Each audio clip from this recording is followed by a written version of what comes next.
all that period when people were blaming you for the breakup of the Beatles?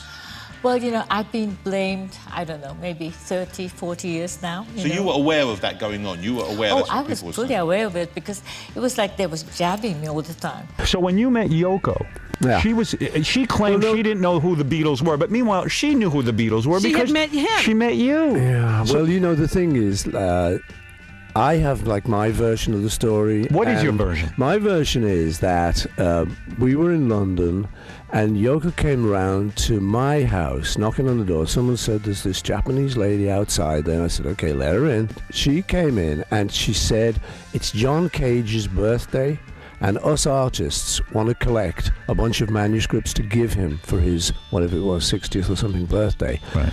And I thought immediately, I don't really want to do this. Right. He said, but my friend John might. Right. And that's my recollection that I then said, and he lives here, and she went to see him.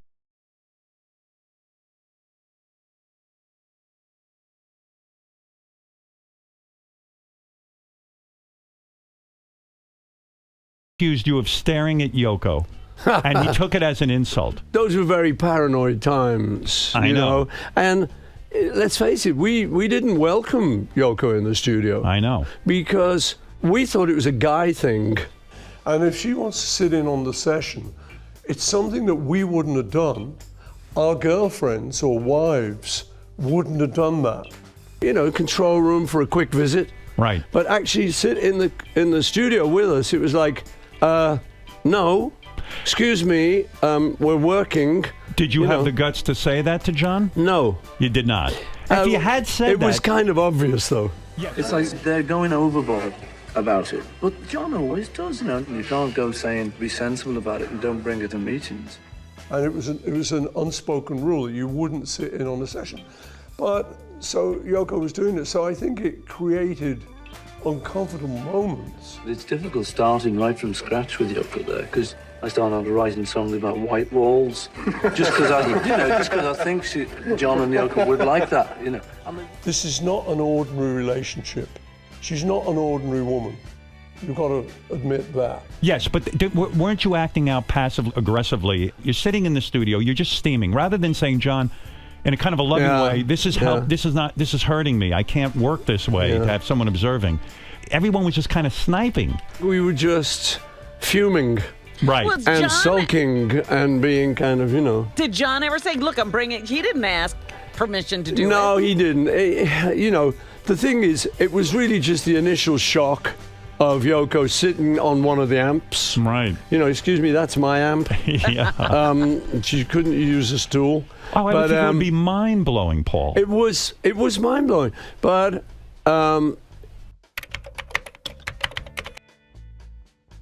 You've never really blamed Yoko for the breakup, as a lot of people did, have you? No, I think, you know, at the beginning it was difficult because John in particular was ready to do something else.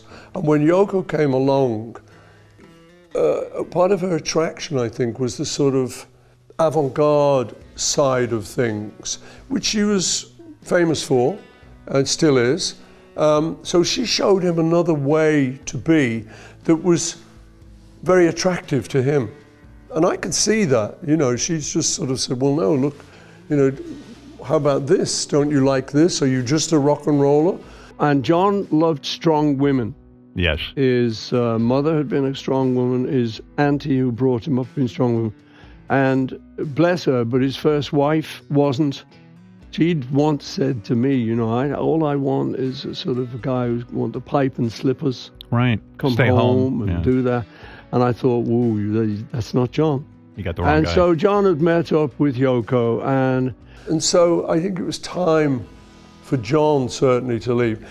My feeling was he had to clear the decks too. Yeah. Because if he used to work with Yoko, you couldn't have these sort of Beatle-like appendages coming around with him. Because he had to give his life to Yoko. Yeah. This was the nature of the relationship, I think. Nature of her demand, you think? No, his demand. Don't get people get that wrong. You know, John was hopelessly in love with Yoko. You know. See, but their point is that they're trying to like be as near together as they can. They want to stay together, those two. So it's all right, let the young lovers stay together. But it's not that bad, you know. We got a lot out of Beatles. So that I think John's saying now, obviously it came to a push between Yoko and the Beatles. It's Yoko, you know. But she certainly didn't break the group up. The group was breaking up, and I think she attracted John so much to another way of life.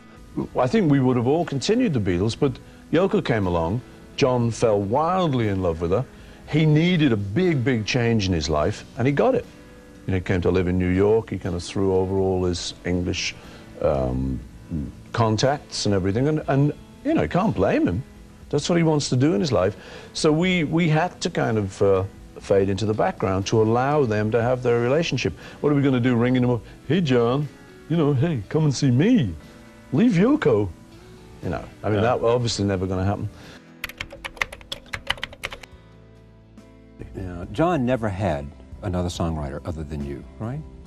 Did he ever write with anyone? Yoko. Yoko, okay, but other than Yoko, you were the only. I think, yeah, possibly. Yeah. I'm not sure if that's true. It's near enough true. To, besides Yoko, I think I was the only other person who wrote. Yeah. Eventually, you even came to say that you feel Yoko was instrumental in John's solo career because the inspiration for Imagine and all of that, you feel came from Yoko, that was his muse, so to speak. That he then went on to do very successfully and had a sort of second part to his career, writing things like Imagine and doing Give Peace a Chance. I don't think he would have done that without Yoko. She was taking him in a completely new direction. Right. Sort of avant-garde, all stuff we'd liked, all stuff we'd admired in other people, but suddenly he had a ride on this bus.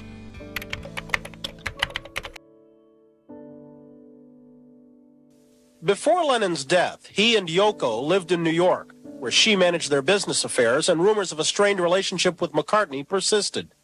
Recently, McCartney and his wife, Linda, met with Yoko for a reunion.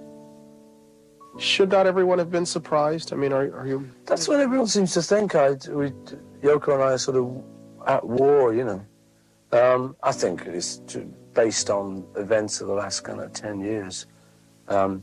No, during the last year or so, we've had a better relationship than we've ever had, probably.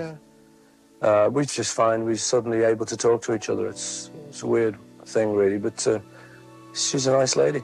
We didn't know her too well, really, until quite recently, until maybe a few years ago. 80s, you know, beginning of the 80s, when I just thought, well, maybe I've misunderstood.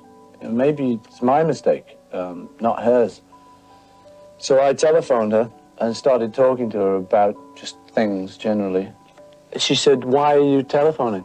And I said, "Well, you know, I think I've misunderstood you, and I think I've made a big mistake. And as you were John's wife, and I was very fond of John, I feel that he would have liked me to telephone you and kind of say hello and see what's going on."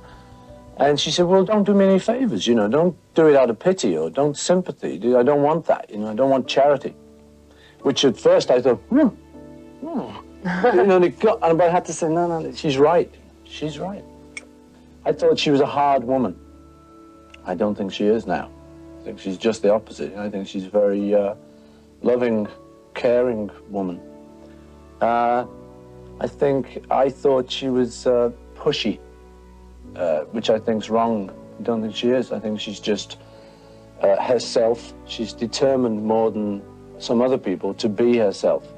Some people will just give in. In this reasonably bizarre clip, when the reporter informs Sean and Yoko that Paul McCartney has just been knocked off, what he actually means to say is that Paul's current record has slipped a bit in the charts. In view of John's murder, of course, it may have been a poor turn of phrase. Paul McCartney's just been knocked off, and your dad's going to number 6. Lovely. I'm still rising. Sorry, Paul. Sorry. How do you feel about that? I feel terrific. Did you in fact laugh at her years later when she said, "I didn't know who Jean was, I don't know Beatles, I never heard"? You knew that was not true. I don't know, man. I tell you, you know, live and let live. It's too too sort of, you know, life's too short for all that stuff. You know, we've been through But you also all have that. to share, you have to call her regularly to do Beatles business, right? So you have to get along with her. Yeah, to some degree, So exactly. if in fact you said here today that Yoko in fact wanted you sexually, and in fact knew who the Beatles were, it would probably screw up your business dealings I'd with be her. dead meat. Yeah, you would be dead meat in those meetings. No, it's, you know, we haven't got the greatest relationship, that's true, but we get on. We're okay. You do? Yeah, sure. Yeah.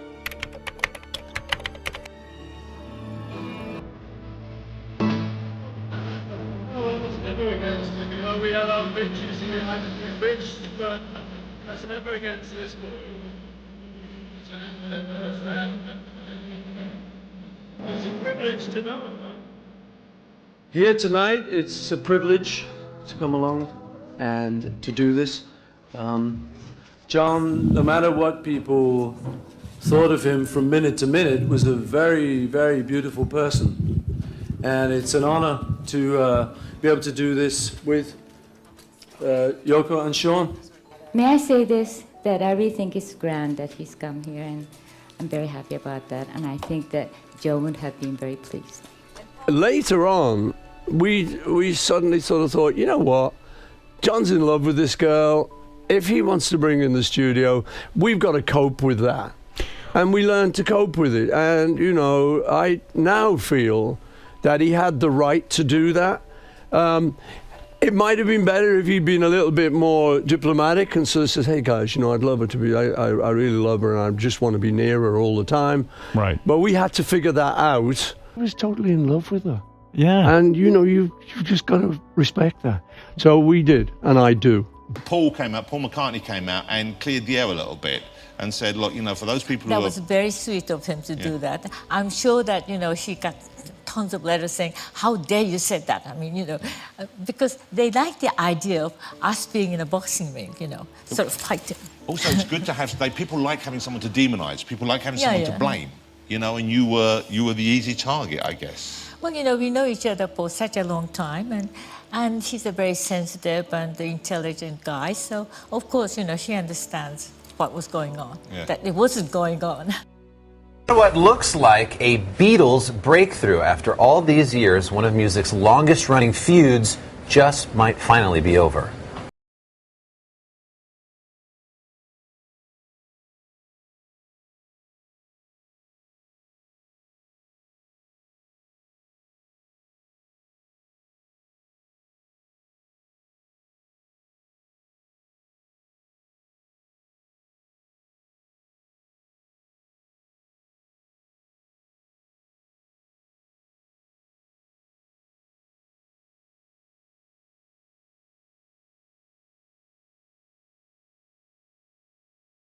I think that he genuinely did a kind of accounting of, you know, various things that have gone on in this crazy long life that he's had, and he decided that it wasn't worth it to have this unfinished business.